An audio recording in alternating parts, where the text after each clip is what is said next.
Bloc dynamique, les secrets révélés. Bonjour et bienvenue dans cette nouvelle vidéo, ravi de vous retrouver. Donc, dans cette vidéo, je vais vous révéler les secrets liés au bloc dynamique et restez bien jusqu'au bout parce que je vous ai réservé une surprise. En effet, je vous ai préparé des documents que vous allez pouvoir récupérer via un accès formation complètement gratuitement, évidemment. Donc, sans plus tarder, ce que je vais faire, c'est déjà vous présenter ce qu'on va voir. Donc, je vous affiche mon écran.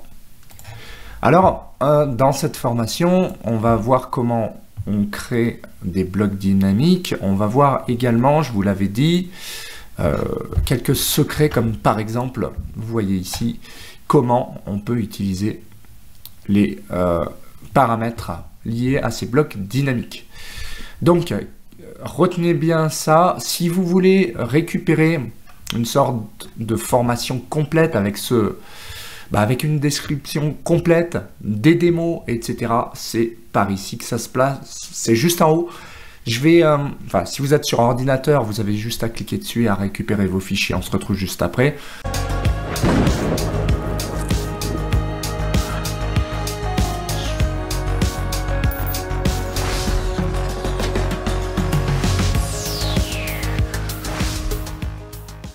Si vous êtes sur smartphone, vous pouvez aller dans les commentaires ou dans la description. Vous aurez accès au lien gratuit qui vous permettra de récupérer donc le contenu qui vous permettra de suivre plus efficacement cette formation. Donc c'est parti, sans plus tarder, je vais vous montrer déjà le principe. Donc si vous récupérez mon fichier, vous aurez la démo. GCB, c'est pour le coffrage et vous voyez typiquement ces blocs que j'ai développés et que je vais vous apprendre à créer. Typiquement, vous aurez accès à des blocs super sympas que vous pouvez modifier. Vous voyez, si je mets 45 par 20, eh bien, en faisant regen, vous aurez 45 par 20, tout simplement. Vous voyez des blocs ultra puissants, comme un poteau qu'on pourrait étirer de la même manière. Si je me suis pas planté lors du... Bon, j'ai peut-être fait une erreur. Ah oui, non, ça c'est autre chose. Voilà, donc là j'ai un paramètre ici, je me suis pas trompé. Et je peux faire regen pour le mettre à jour. Ça, je pense que j'ai laissé traîner un paramètre lors de la création. Mais c'est pas... Voilà, tout à l'heure ça fonctionnait, donc il suffit que je le réinitialise pour... je pense que ça fonctionne. Voilà, ça doit être un problème sur cette version-là. En tout cas, théoriquement, ce qu'on va voir ensemble, c'est comment on apprend à gérer les paramètres ici et comment on arrive à gérer donc des champs, comment on arrive à générer des paramètres d'étirement, etc., etc. Il y a pas mal à dire. C'est pour ça que je vous recommande quand même, une fois de plus, de sélectionner la petite formation qui va avec. Comme ça, vous avez tous les documents et vous pourrez retrouver gratuitement plein d'outils et de blocs dynamiques. Donc, ce qu'on peut dire, c'est que, d'une manière générale, ça c'est un fichier que je propose aussi, que vous pouvez récupérer. Grosso modo, ce qu'on peut dire, c'est que les blocs nous permettent de faire des choses comme ceci, ou alors, pourquoi pas, de faire des dalettes sur plot réglables. Voilà, il n'y a pas de limite en fait, hein. On peut faire des talus, on peut faire des trémies, on peut même faire des escaliers qui viendraient s'étirer du nombre de marches souhaitées, et voilà.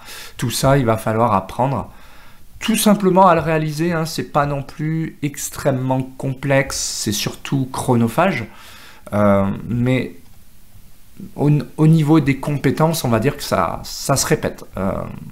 Je vais vous montrer quelques paramètres et vous allez voir que c'est pas non plus hors de portée. Donc ce que je vous invite à faire, c'est télécharger la démo. Une fois que vous l'avez, eh bien dans télécharger, vous pourrez partir du fichier, pourquoi pas comme moi, coffrage, et ça vous permettra, GCB coffrage, ça vous permettra d'avoir déjà ces petits blocs pour démarrer. C'est pas une obligation, on peut repartir très bien de zéro ou de votre fichier à vous. C'est comme vous le sentez. Alors, première étape pour créer un bloc, en général, il faut avoir quelques objets. On peut avoir par exemple un rectangle avec un second objet, c'est quand même beaucoup plus simple pour démarrer. Alors c'est parti, on va commencer par quelque chose d'assez simple. On va dessiner 2 lignes pour démarrer. Donc on va faire 2 lignes. Moi, pour ma part, ça peut être des lignes comme ceci, qui font les 150 cm. Et puis ça pourrait être une autre ligne que je vais copier et qui sera à 50. Voilà, c'est une première trame. On en a parlé, ça pourrait être une sorte de poutre, ça pourrait être une porte par la suite. On va commencer par quelque chose d'assez simple.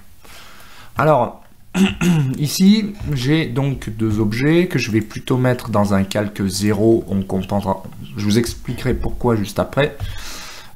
Et pareil, on va avoir tendance à laisser du bloc.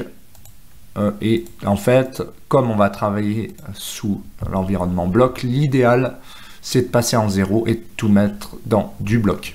Enfin, on n'est pas obligé de tout mettre dans du bloc, mais en tout cas, ça, ce sont les objets principaux à qui on va mettre des paramètres. Donc, une fois que c'est fait, une fois qu'on a 2 objets ici blancs qui sont en 0 et tout en du bloc, on va pouvoir lancer la commande tout simplement bloc au clavier. Donc je ne sélectionne rien pour l'instant, je lance bloc et vous allez voir que ici il va me demander donc le nom du bloc, c'est légitime. Je peux très bien dire bloc 1, pourquoi pas, avec la possibilité ensuite de choisir les objets. Donc choix des objets, c'est pas très compliqué, on va cliquer sur le petit bouton ici, on va sélectionner les 2 objets et on va faire entrée. Voilà. C'est pas plus compliqué que ça. Le reste, bien sûr, on peut mettre une description, on peut faire ce qu'on veut, choisir l'unité. Bon, ça, évidemment, c'est ce que je vous disais. Attention, ça dépend de votre gabarit, ça dépend de plein de choses. Voilà, il faut une cohérence par rapport à votre gabarit. Si vous dessinez en centimètres, évidemment, vous n'allez pas travailler en millimètres, vous allez laisser centimètres, etc., etc. Mais donc ça dépend de vos habitudes de travail. Je dirais, moi, c'est tout en centimètres, donc aucun souci. OK. Et là, cette fois-ci, vous allez voir que j'ai un bloc. Un bloc qui s'est mis dans mon calque courant, c'est-à-dire texte. Et vous voyez, quand je change, puisque j'ai mis du bloc, si je me mets en axe, il est en axe, puisque tout est en du bloc dans mon bloc. En revanche, si je me mets en réservation qui est en trait plein, ou alors carrément avec des poutres. Alors, j'ai pas de mur en très fort, mais si j'avais mis, par exemple, quelque chose en très fort, eh bien, il ressortirait en très fort. Puisque, de toute façon, si je me mets en axe, il ressort en axe. Donc ça, c'est l'avantage d'avoir créé des objets en 0, du bloc, du bloc, du bloc, parce que maintenant, mon bloc qui est dans l'espace objet, je vais pouvoir choisir directement le bon calque sur ce bloc. Donc ça, c'est la première étape. On a créé un bloc, on est content. Maintenant, il va falloir l'éditer, ce bloc, évidemment. On n'a pas grand-chose ici. On a pour un bout de mur, mais on n'a pas grand-chose. Donc, je vais cliquer dessus, je vais faire clic droit et je vais faire éditeur de bloc. L'éditeur de bloc, je retrouve dans propriété 0, du bloc, du bloc, du bloc. OK. Bon. Transparence, je ne l'utilise pas, mais si vous utilisez un matériau ou une transparence, je vous recommande de laisser aussi du bloc. Ça vous permettra, comme d'habitude, de travailler dans l'espace objet. Alors, une fois qu'on a dit ça, il va falloir s'intéresser à ce qu'on a ici. Alors, vous voyez, on retrouve là les symboles points, on retrouve les symboles linéaires, etc. Donc, je vous invite vivement à regarder ce que je vous avais affiché ici. Que je propose dans la formation gratuitement, c'est que vous avez vraiment le symbole ici, étirement, visibilité, inversion, miroir, rotation et alignement. Ça, ce sont des symboles à maîtriser puisque vous allez les retrouver un peu partout. Et même dans objet, ce sera les mêmes. On voit qu'ici, les flèches ne sont pas tout à fait les mêmes que dans objet, mais grosso modo, vous retrouverez quand même la même trame. Donc, il faut comprendre l'environnement ici de l'éditeur de bloc. C'est que déjà, d'une, vous avez la possibilité de d'enregistrer le bloc. Ici, il est déjà enregistré et il s'appelle bloc 1 puisqu'on l'a créé. Mais on peut l'enregistrer aussi sous si vous voulez lui donner un autre nom ou le dupliquer. C'est comme ça qu'il faudra faire. On peut tester le bloc. Bon, ici, il n'y a pas grand-chose à tester, il n'y a aucun paramètre. Et on peut lui mettre des contraintes ici, géométriques, par exemple, contraindre des lignes parallèles. Donc, ces deux lignes, contraintes parallèles. Attention aux contraintes géométriques, puisque selon les contraintes, les paramètres d'action qu'on va mettre, ça pourrait rentrer en conflit, je dirais, avec ça. Donc, en général, soit on va utiliser les contraintes dimensionnelles ici, soit on va utiliser les paramètres d'action. Moi, j'ai une préférence pour les paramètres d'action. Pourquoi? Parce que on va définir des objets, un côté, etc. C'est un petit peu plus intuitif. Ceci dit, avec les contraintes dimensionnelles, bon, on peut aller plus loin, notamment en mécanique, etc. En structure, en architecture, franchement, j'ai plutôt tendance à utiliser les paramètres qu'on trouve ici. Donc, qu'est-ce qu'on peut dire? D'un côté, vous avez les paramètres d'action avec des paramètres. Donc, d'un côté paramètres et d'un côté action. Voilà, donc ce qui fait paramètres d'action. Pourquoi je vous dis ça? C'est parce que ici, on ne peut pas mettre d'action si on n'a pas de paramètres. C'est pas possible. Il ne saura pas quoi prendre. D'abord, il faut lui dire quoi faire et quel objet concerné. Ensuite, on lui dit quelle action faire. Donc en général, c'est comme ça qu'on fonctionne. On va d'abord cliquer ici. On va lui dire, moi, je veux un paramètre linéaire. Donc, je vais étirer mon mur. Donc, je clique ici. Premier point, là. Deuxième point, là. Voilà. Et je clique ici. Entrer un nombre de poignées. Un nombre de poignées, c'est est-ce que vous voulez une poignée ici pour étirer vers la gauche ou est-ce que vous voulez une poignée à droite? Enfin, ou les deux. Donc là, si vous mettez deux, c'est les deux, hein, droite, gauche. Pour faire simple, vous pouvez faire 1 et vous allez laisser à gauche, par exemple, le point d'accroche et à droite, le point d'étirement. Ça, c'est à vous de voir. On pourrait très bien dire, moi j'en veux une seule, donc je vais taper 1 au clavier et entrer. Donc là, j'ai mon point de base que je peux venir définir d'ailleurs, puisque vous voyez mon point de base, là, il est, si je dézoome, il est là. Hein. Donc, ne soyez pas étonné que dans Objet, votre point de base, il soit là. Il y a une solution, c'est que le point de base, c'est un paramètre, on clique ici. Le point de base peut très bien être toujours ici. Voilà. Et là, ça ne sera pas mon niveau, mon SCU, hein. Ce sera bien ce symbole-là qui fera office de point de base. Donc, ensuite, qu'est-ce qu'on peut dire? Bien, distance. Maintenant, il faut lui mettre un paramètre, une action à ce paramètre. Soit vous n'avez pas d'action, dans ce cas-là, vous faites double-clic et vous pouvez choisir une action d'étirement. Soit vous avez déjà une action et il faudra impérativement passer par une nouvelle action d'étirement ici. En sélectionnant, donc sélectionner le paramètre, eh bien je sélectionne celui-là. Par rapport à quel nœud? Pas à gauche, plutôt à droite, ici, puisque je vais partir vers la droite. Premier coin du cadre. Alors ça c'est important, c'est quoi? Le coin du cadre, c'est les objets qui vont être pris, on va dire, c'est une sorte de lasso, hein, comme ça. C'est-à-dire que moi je veux prendre grosso modo ces objets-là. Et ensuite, choix des objets. Puisque l'avantage, c'est que je peux très bien dire, tiens, éventuellement, celui-là ne peut ne pas bouger. Par contre, celui-là doit bouger. Bon, évidemment, je vais faire bouger les deux ici. Hein. Donc, je sélectionne les deux. Et je fais Entrer. Vous voyez, quand c'est correct, j'ai quelque chose comme ça, avec un paramètre et une action. Donc, si je sélectionne l'action, je la vois ici, c'est ça qui va bouger vers la droite, théoriquement. Si je sélectionne le paramètre c'est de là à là, il va me faire bouger grâce à l'action de par là-bas, en principe. Moi, en général, je ne fais pas tester, je fais fermer et enregistrer. Pourquoi? Parce que ça me permet de l'enregistrer, tout simplement. Vous voyez, j'ai plus de bloc. Pourquoi? Parce qu'on a changé la position de ce bloc. Donc, si je dézoome, je vais le retrouver ici. C'est logique, il s'est mis par rapport au SCU, moi je vais le prendre avec sa poignée qu'on a définie ici, et je vais le mettre par là, puis ensuite je vais le bouger ici. Voilà pourquoi souvent les blocs dynamiques vont bouger, c'est parce que s'il n'est pas bien défini à la base, bah, vous n'allez pas le retrouver, il va partir à l'autre bout de l'écran. Voilà pourquoi en général il est à côté du SCU. Mais bon, il y a des exceptions. Donc il vaut mieux le faire dès le début, comme ça vous êtes sûr de définir son point de base dès le début et vous n'êtes pas embêté. Je crois qu'avec la commande bloc, j'ai été un peu vite, mais oui, c'est possible de définir le point de base ici. Hein. J'aurais pu définir le point de base tout de suite. Mais c'était pour vous montrer qu'on peut le faire également par la suite. Alors vous voyez, il n'y a plus qu'à tester. Donc avec ma flèche maintenant, avec votre flèche, vous pouvez tirer. Hein. À la base, j'avais 150. Maintenant, je peux mettre 200 ou 250. C'est pas un problème.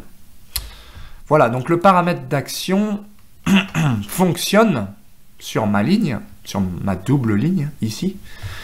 Et j'ai aussi le point de base que je peux bouger. Bien sûr, si je bouge mon point de base, ça bouge l'autre point. C'est tout à fait logique puisqu'ils sont liés. Hein. En général, c'est le cas. Donc, maintenant, je peux enregistrer mon fichier. Là, je suis en lecture seule. Donc, ce que je vais faire, c'est que je vais l'enregistrer simplement sous. Je vais le mettre dans... Je vais mettre démo... on va mettre test bloc din. Voilà. 1. Et enregistrer. Ça, c'est pour pouvoir le retrouver par la suite et éventuellement le rajouter pour que vous puissiez le prendre. Donc, maintenant que je l'ai enregistré, et je vous conseille de faire de même, vous garderez votre bloc et vous pourrez le retrouver à tout moment. Donc c'est pas fini, maintenant on va faire clic droit, on sélectionne clic droit, éditeur de bloc, et on va pouvoir continuer.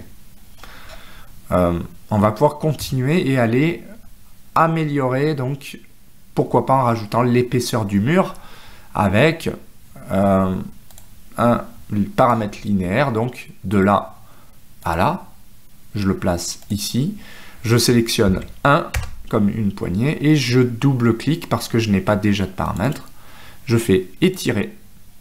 Alors là, je fais une fenêtre puisque c'est ça qui va bouger et c'est cet objet-là qui bouge. Entrée. Fermer l'éditeur de bloc, enregistrer. Maintenant, je peux étirer aussi cet objet et ça. Donc, j'ai la possibilité de faire un mur de 15 ou de 20 et de lui dire ce mur fait 200 de long. Voilà. Et ça, c'est grâce au bloc dynamique.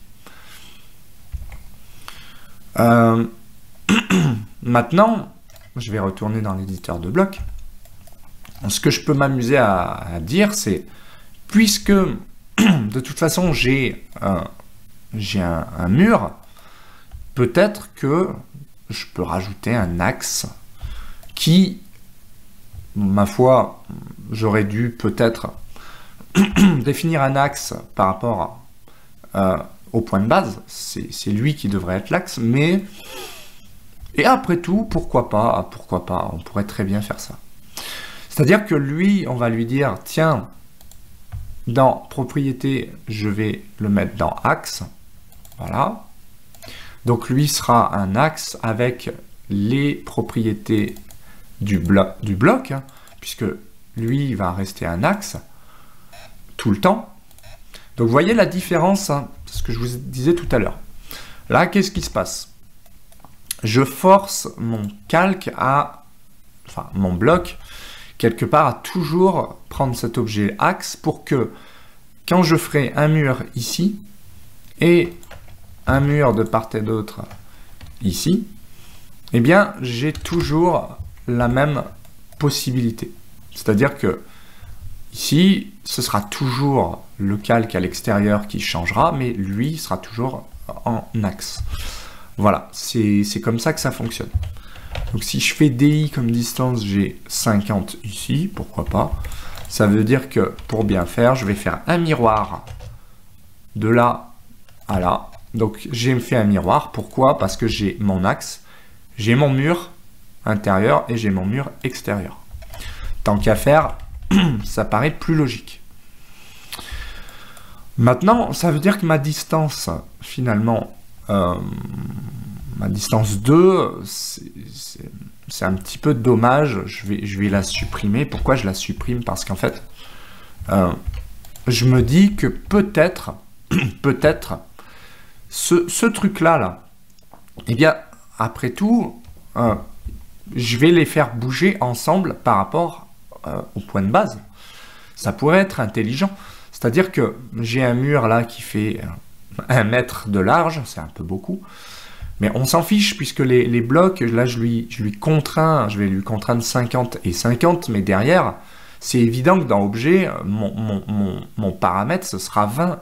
Si je mets 20, ça veut dire que mon mur fera 20. Par contre, si je mets 100, bah, c'est peut-être une semelle que je vais dessiner. Voilà comment ça fonctionne. J'ai de part et d'autre un mur. Maintenant, je vais faire un linéaire de là, donc de cet objet, à cet objet. Et je vais cliquer ici. Entrer le nombre de poignées. Je vais laisser 2. Entrer. Et maintenant, attention, puisque je veux que ce soit symétrique de part et d'autre par rapport à l'axe, il faut bien que j'aille vérifier dans les propriétés, point de départ, milieu. Donc, au lieu de mettre point de départ, ce sera milieu dans propriétés. Donc, attention, les blocs, de la même manière que les objets, vous devez activer votre palette de propriétés. Donc, soit vous tapez propriétés, soit vous allez dans outils, palette, propriétés. C'est vous qui voyez. Et vous allez vérifier quand vous sélectionnez votre paramètre, vous avez bien milieu. D'accord? C'est à vous de mettre milieu. Comme ça, quand je vais définir mes paramètres d'étirement, vous allez voir que ça va partir par rapport au milieu, hein, forcément. Ça veut dire que ce sera toujours au milieu. Maintenant, il me reste quoi? Définir des paramètres d'étirement ou de déplacement. Je pourrais très bien déplacer ou étirer. Tout dépend. Si vous avez une hachure à mettre là-dedans, vous avez plusieurs objets, vous allez plutôt étirer, bien sûr. Si vous en avez qu'un, vous pouvez faire un déplacement, c'est ce qu'on va faire ici. Déplacer donc par rapport à quoi? Quel paramètre? Celui-là. Par rapport à quel côté? Celui-là ou celui-là? Allez, on va faire celui-là. Quel objet? Celui-là. Et entrée. D'accord? Donc, premier paramètre. Attention, l'autre, il n'y en a aucun. Donc, il faut faire la même chose, mais sélectionner. Donc, distance 2. De ce côté-là, hein, pas se tromper, c'est de ce côté-là, rouge. Et maintenant, je sélectionne quel objet? Je sélectionne que celui-là et je fais entrer. On va aller vérifier ce qui se passe. Si je fais enregistrer, j'ai maintenant la possibilité de dire mon mur fait 20. Et voilà, mon mur fait 20. Alors, il y a un petit souci ici. C'est logique. Pourquoi j'ai un problème? Tout simplement puisque j'ai créé un nouvel objet. Vous vous souvenez, quand je vous ai dit, je fais un miroir de ce truc-là, et le paramètre, vous voyez déjà qu'on avait créé, lui n'avait pas, il avait que cet objet, mais il ne pouvait pas savoir que j'allais rajouter un objet. De plus, mon paramètre, là, vous voyez, il ne va pas assez loin de toute façon. Donc, dans ce cas-là, qu'est-ce qu'on fait en général? C'est qu'on clique sur le paramètre d'action, on clique droit et on fait jeu de l'action. Alors, soit on fait nouveau, soit on le modifie. Comme je n'ai pas envie de faire nouveau, je vais faire modifier de là à là. Et j'ajoute ce qui manque, c'est-à-dire cet objet. Et je fais entrer. Si je ferme et que j'enregistre, pensez toujours à enregistrer, cette fois-ci, maintenant, à chaque fois que je vais faire un mur de 30, avec une distance de 3 mètres, j'aurai quelque chose de correct. Et vous voyez, l'avantage, c'est que maintenant, je dessine un axe de mur, et j'ai pas à me préoccuper du reste. Je dessine j'ai mon axe et je lui dis je veux 25 ou je veux 50 ou je veux 100 et lui il se débrouille avec ça. Voilà. Donc là j'aurai une semelle par exemple ou j'aurai un mur de 30 qui fait 300 de long ou alors je fais ce que je veux. Voilà. Donc ça, c'est un exemple de bloc dynamique, bien pratique, avec les secrets révélés. Et vous voyez, c'est pas non plus quelque chose de très complexe à gérer. L'avantage de ce bloc, c'est que vous voyez que j'ai un axe qui est défini dans un calque axe, mais maintenant j'ai aussi possibilité de dire, tiens, les autres traits, donc qui sont en 0 du bloc, bah, bien sûr, je peux les mettre dans la couleur du calque. Par exemple, ici, code réservation. Bon. Et je peux aussi, comme j'ai mis du bloc, venir forcer la couleur en disant, moi, je voudrais un jaune comme ceci. Et puis, tant qu'à faire, je voudrais peut-être donner une épaisseur à ce truc-là, de 0,7 ou 0,6. Et puis, peut-être que vous voulez un trait d'axe, un trait caché, ou des pointillés. Voilà. Et ça, c'est vraiment grâce au bloc dynamique qu'on est capable de le faire. Donc, notez bien que au maximum, on va travailler en 0, en calque 0, du bloc. Donc, quand on a besoin de changer ça. Par contre, à l'intérieur, si vous avez un trait d'axe à faire et que vous voulez que ce soit toujours un trait d'axe, eh bien, il faudra forcer dans le bloc, comme on l'a fait ici. Il faudra forcer cet objet-là en trait d'axe et enlever la possibilité de laisser du bloc. Parce que dans ce cas-là, si vous laissez du bloc, eh bien, quand vous serez à l'extérieur du bloc, eh bien, vous voyez, si j'avais laissé du bloc, lui, quand j'ai changé en pointillé, par exemple, il ne serait plus en axe. Hein. Il va partir en pointillé, donc on ne le verra plus en axe. Donc attention à ce que vous faites. Et vous voyez, pareil, je peux changer l'épaisseur, ça c'est plutôt confortable. Et la couleur, à moins que je décide de la remettre carrément du calque, hein. C'est une possibilité. Voilà. Donc là, on a réussi à créer un joli petit bloc dynamique, certes simple, mais avec toujours la possibilité de modifier les paramètres ici. Pour aller un petit peu plus loin, vous pouvez aller dans l'éditeur de blocs et jouer aussi sur ce qu'on appelle la visibilité. La visibilité, qu'est-ce que c'est? C'est la possibilité de définir, par exemple, d'autres objets. Ça pourrait être masquer l'axe, ça pourrait être masquer au contraire les deux traits ici, pourquoi pas? Je m'explique. Vous voulez, avec le même bloc, dire, moi je dessine d'abord les axes et ensuite j'affiche les murs. C'est tout à fait possible. Il suffit d'utiliser donc le paramètre de visibilité, de cliquer là, sélectionner un emplacement, je le mets n'importe où, hein, ici, entrée, visibilité 1. Bon, vous pouvez le renommer dans propriété, c'est pas vraiment un problème. Vous double-cliquez et vous avez ça qui apparaît. Donc, par défaut, vous avez un état visibilité 0, vous pouvez le renommer en cliquant là, et vous allez marquer avec mur, par exemple, voilà, et entrée. Et puis maintenant, je vais faire un nouveau, et je vais l'appeler, donc il me le met, je crois qu'il me le met là, sans mur, entrée. Quelle est la différence? Donc maintenant, vous voyez, pour l'instant, il n'y en a aucune. Mais quand je vais mettre sans mur en courant, donc là, il est courant parce que vous double-cliquez dessus. Vous pouvez aussi cliquer sur définir courant et OK. Sans mur est actif. Donc sans mur, je ne devrais pas voir ça et ça. Donc je vais simplement, et puis peut-être au passage d'ailleurs, puisque je n'ai pas de mur, je ne veux pas non plus voir cette flèche. Et qu'est-ce qui se passe? C'est que je peux définir dans visibilité, masquer ici. Et il est parti. Sauf que si vous cliquez sur avec mur, il revient. Et quand vous cliquez sur sans mur, il s'en va. Donc si vous faites fermer, enregistrer, vous avez la possibilité maintenant de dire, eh bien, sans mur, super, et avec mur. Dans quel cas on pourrait l'utiliser? Simplement, vous voyez, vous avez une sorte de plan comme ça. Je mets 250. Maintenant, je le prends, je fais une rotation, je le mets ici. Vous allez me dire, c'est pas top. Voilà, ça pourrait être par exemple plutôt un trait d'axe. Et je trouve que voilà, c'est pas terrible, quoi. D'accord, et ben on va venir ici, on va dire ça sans mur. Et ben très bien. Et maintenant, on garde que les traits d'axe comme ceci. On peut l'utiliser de la manière suivante. Vous avez plusieurs objets. Vous allez dans Propriétés, avec mur, sans mur.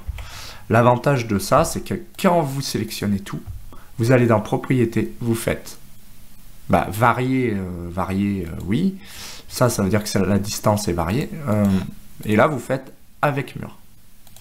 Et varier, c'est pas mal parce que si je mets 300, hop, et ben tous mes murs maintenant font 300. Donc j'ai juste à bouger au final ça. Et tous mes murs maintenant font 300. C'est super pratique. Et puis je peux tout masquer d'un seul coup. Donc là je me retrouve avec des fils ou des traits d'axe. Et puis d'un coup je pourrais très bien afficher avec mur. Voilà, comme ceci. Avec mur.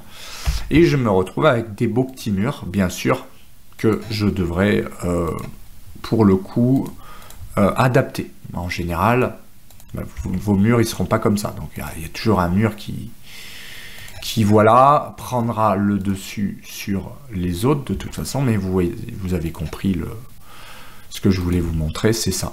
C'est ce principe-là.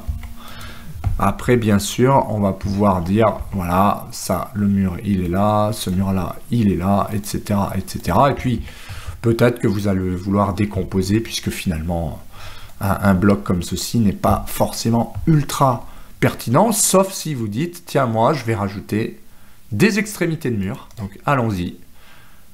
Éditeur de bloc. On va s'amuser. Pour terminer, on va rajouter un trait ici, et un trait ici. Ces traits-là, il faut que ce soit les mêmes que ces objets-là. Donc j'utilise le pinceau pour faire correspondre les mêmes objets.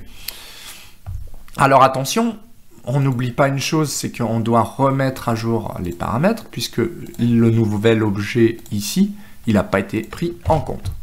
Pareil ici, au final, ce qui est bête, c'est que mon déplacement ne marche plus. Pourquoi? Parce que j'étire ça, je déplace ça, mais j'étire pas ça. Donc, qu'est-ce qu'on va faire simplement? Moi, ce que je fais, c'est clic droit, supprimer, ou supprimer ici. On va faire un paramètre d'étirement par rapport à ça, de là. On refait par rapport à ça, de ce côté-là, ça.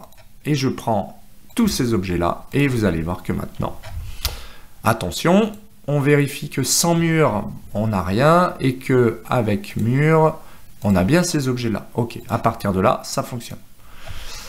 Et là, on devrait retrouver, si je fais... Voilà. Alors, il y a quand vous avez ça, pas de panique, ça arrive. Qu'est-ce qui se passe? Il n'a pas compris, que le bloc est changé. Pas de panique, clic droit. Réinitialiser le bloc, et là, a priori, il est content, ça a l'air de marcher.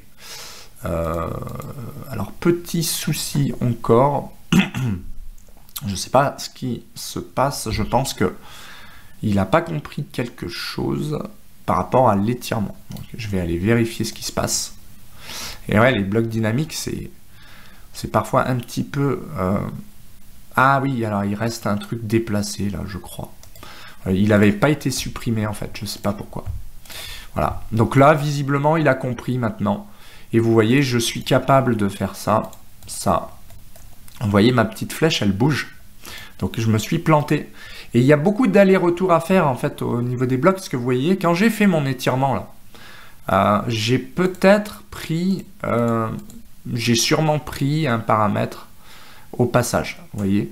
Donc ce qu'il faut faire, c'est vérifier. Vous voyez, ma distance là, elle est grisée. Ça veut dire que quand j'ai fait mon paramètre, je vais refaire modifier. Vous voyez que là, j'ai pris distance 1. Donc ce que je peux faire, c'est supprimer. Donc S, entrée, et supprimer ça. Voilà.